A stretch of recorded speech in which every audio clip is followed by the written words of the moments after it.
Uy, kaibigan, bakit ka andito? Alam ko na. Gusto mo rin bang malaman kung paano at kung ano ang mga iba't ibang tutorial online? Kung ganoon ay nandito ka sa tamang channel, mga kaibigan. So in this channel is nagtuturo ako ng mga iba't ibang mga tutorial online. So hello kaibigan. Ayan. So dito. So meron ba kayo dito nakatry na ba kayo dito sa inyong mga GCash account yan? So in this video is tuturuan ko kayo kung paano yan alisin at paano yan ma-security agad. Ayan. So dito unsecure kasi nakalagay dyan. So dito, ayan, so tuturuan ko kayo sa tutorial na to. So ayan, dahil andito ka, ay alam kong nakaranas ka rin ito kaya naghahanap ka ng solusyon kung paano ito kontrolin at alisin. Ayan. So in this video, tuturuan ko kayo kung paano yan alisin ng GCash na yan. So madali lang. So ito yung 5 steps.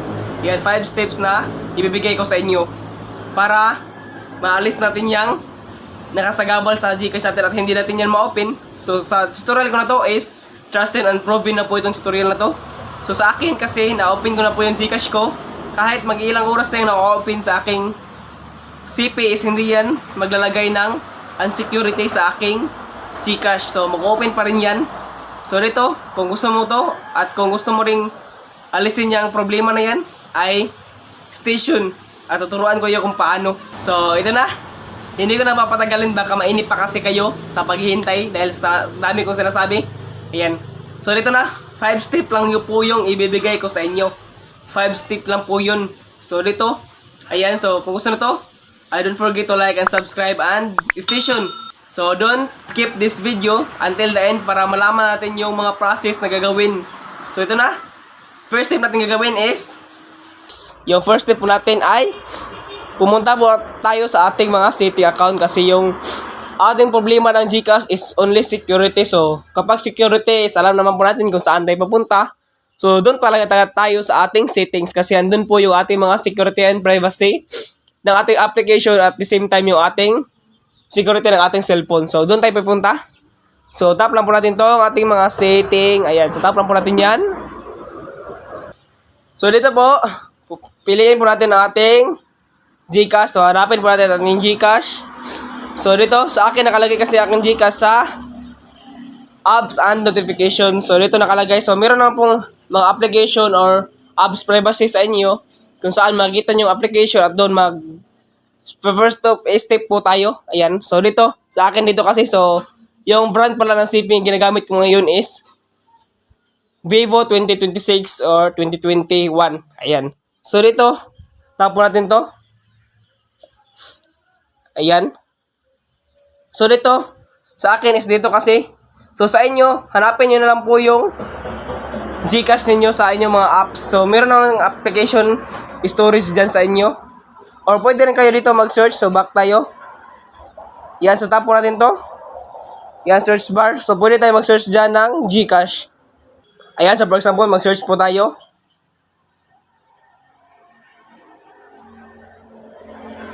Ayan, so sa akin, hindi ko makita yung GCash ko. Ayan, so nakita ko na pala, mali pala yung spelling. Pasensya na. Ayan, so ito po yung aking GCash. So sa inyo, kung hindi na kayo mahirapan, so gayahin nyo lang po yung ginawa ko.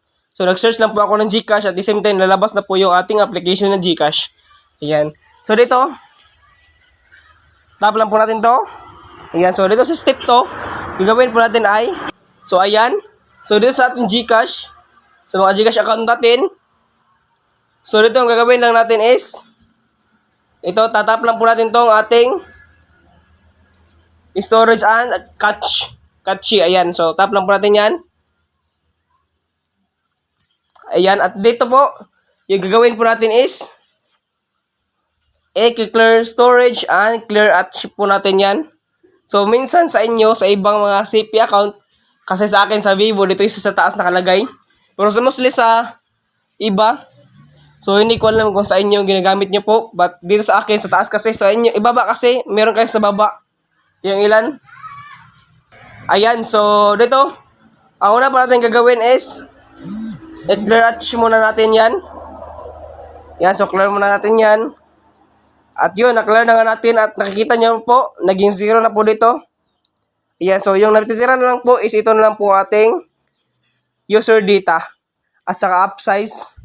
Yan lang po yung natitira.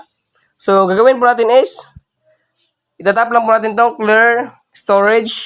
Ayan. So, sa iba kasi nakalagay is clear data. Sa akin, clear storage. So, the same pa rin yun. So, tatap pa rin natin yung dalawang yan. Ayan. So, dito po, yung step 3 po is, pumunta naman po tayo sa ating mga developer option. Ayan. So, dito, back tayo. So, kahit i-search po natin yan, mag-search po tayo ng developer option. So, wala pa rin lalabas kahit i-share po natin yung developer option. So, ganyan pa rin lalabas. Kasi, konting background lang po sa ating mga developer option. Ayan, kasi ito po yung private setting ng ating cellphone. So, sa lahat po ng cellphone is nakatago po talaga ito. Wala kayong makikitang developer option na nakalabas. So, para makuha po natin yan, is ito po, ituturo ko po sa inyo para makuha po natin yung developer option. So, dito, kahit i-search natin yan, so wala talagang lalabas dyan. Papapagod lang kayo. So, dito, pupunta po tayo sa ating mga about phone. So, dito po sa about phone, sa akin sa baba. So, mostly sa iba, dito po yan sa taas nakalagay. Pero sa akin, sa case ko, dito sa CP ko, is andito po siya sa aking baba. So, ito po siya. Tapo natin yung about phone. At saka dito naman po, scroll down po natin yan. Ayan, scroll down lang po natin. At saka makita po natin tong build number. Ayan, so itong build number po. Kaka po natin yung build number. Ayan. So, itong pag-build ng build number is hindi po natin ito ma-open basta-basta. Kailangan po dito ng technique. Ayan, so ito po yung tricks dito. Para ma-open po natin, makuha po natin ang developer option. So, para makuha po natin yan is 7 times lang po natin yung itap. Ayan, so 7 times lang po natin yung itap. Yan, at saka may makita po kayong ito. Yan. Nakita niyo ba yan? So, parang 3, 2, 1, you are now way. So, ito po, nakita niyo na po ba to? Ayan. So, you are now open the developer option. So, na-open na po natin siya. Which is 7 times ko po siyang tinap. So, ito po, na-open ko na po. So, baka nagtataka kayo, wala dito. Ayan, so wala talaga yan dito. Ayan, so back po tayo. Sa case ko kasi, minsan guys sa iba is dito po yan makita. Sa kanilang mga CP. So makita po agad dyan. Dito sa mga CP nila. Sa labas po. Pero sa case ko, iwan ko ba't ganito, ba't dito talaga siya makita sa aking system. So dito siya makita sa aking system sa Vivo. So zero mga Vivo Y20i dyan na kaparehas ng same or brand ng aking CP is the same tayo. So dito makita sa aking system navigation. Ayan. So, sa inyo, hanapin nyo lang po or pwede po natin i-search dito sa taas. Ayan, search po natin yan sa taas. Ayan, so, search po natin developer option. Kita na po natin yung ating developer option. Ayan. Developer option, nakita na po natin. So, kanina, hindi na po natin yan ma-search kasi wala pa naka-open. So, ngayon, na-search na po natin kasi naka-open na po siya. Ayan. So, tap natin yan. So, kailangan po natin itong i-off. Ayan. So, need po talaga natin itong i-off. Para ma-off po natin to, i-stop lang po natin to. Ayan. So, off lang po natin yan. Tap lang po natin yan. Wala tayo, hindi na tayo mag-galaw-galaw dito sa atin. Kasi baka masira pa ang ating setting. So, private setting kasi to. Pwede tayo mag-communicate ang setting dito gamit ang ating deliver option. Ayan. So, dito, tap lang po natin yan. Kapag kulay blue is which is open. Ayan, so tap po natin yan para ma-off. Ayan, so na-off na po. So sa case ko kasi, hindi siya naka-power off. So tap lang po natin tong restart. Ayan, so restart po natin mga CP natin para ma-off. Power off natin siya. Para totally off na po talaga yung ating developer option. Ayan, so power off lang po natin. Ayan, so power off po natin yan. At pagkatapos po, i-open po natin. Ayan, kaibigan.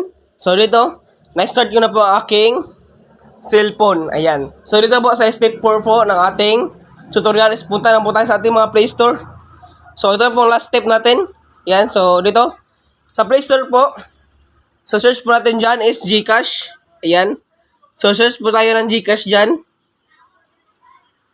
At dito po, gagawin po natin sa GCash. I-tap lang po natin to. Ayan. At saka dito po, sa inyo, kung hindi pa nakapag-update yung GCash nyo, so tap lang po natin yan dito sa may update niya nakalagay dyan. So may update kasi yan dito kapag hindi pa naka-update yung ating GCash. Pero sa case ko, is naka-update na po ako. So nagawa ko na po yan. So updated na po ang aking GCash. So back po tayo. Yan.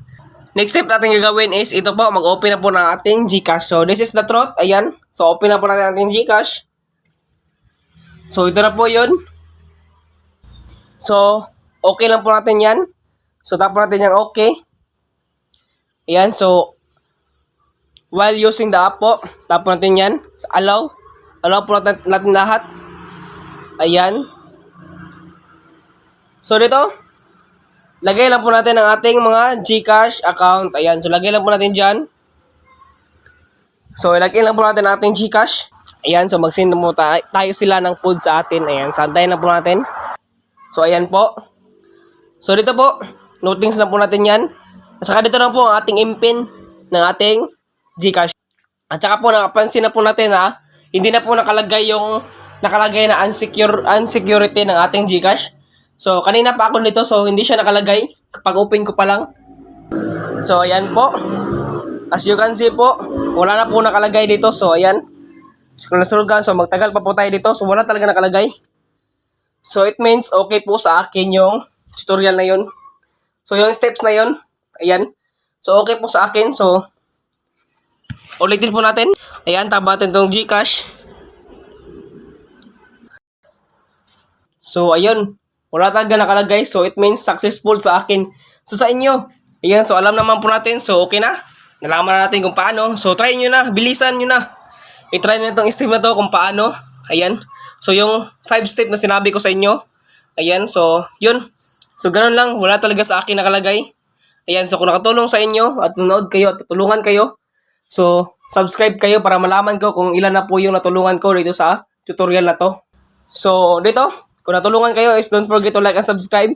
At para malaman ko rin kung paano at kung ano na po yung mga natulungan ko at ilan na po ba kayo natulungan ko dito sa tutorial na to. So, thank you po. God bless and so, this is the end of our video. Ayan. Kung andito ka pa rin hanggang ngayon mga kaibigan, ay alam ko nagustuhan mo itong video. Kaya, I hope nakatulong to sa inyo mga kaibigan. Ayan, sa little video natin yung tutorial at ngayon. Ay kung nagustuhan nyo ito mga kaibigan at nakatulong to sa inyo, ay tulungan nyo rin ako mga kaibigan. Kaya please subscribe and like my YouTube channel. Ayan. So, para lahat tayo ay lumago. Ayan. So, thank you. Enjoy and God bless.